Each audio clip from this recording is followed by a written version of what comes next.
आनंद और नहीं मिलने वाला है। काबर सत्संग हमेशा नहीं जुड़े जाए।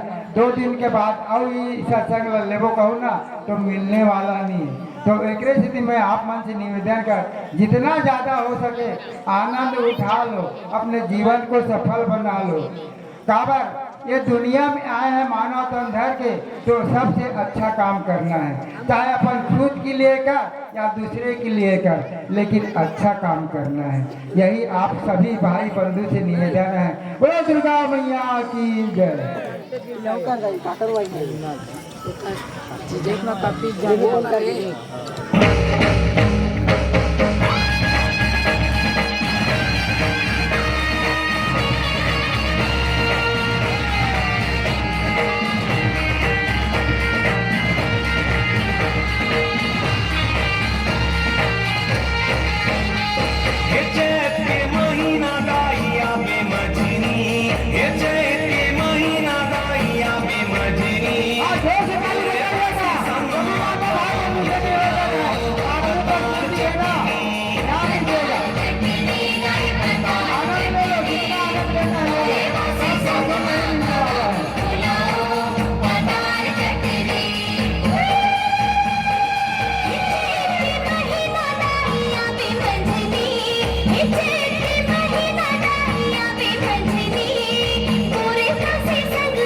हाँ बोलो दुर्गा माता की जय, आदि शक्ति जगदम्बा भवानी की जय, शेरा वाली मैया की जय। हाँ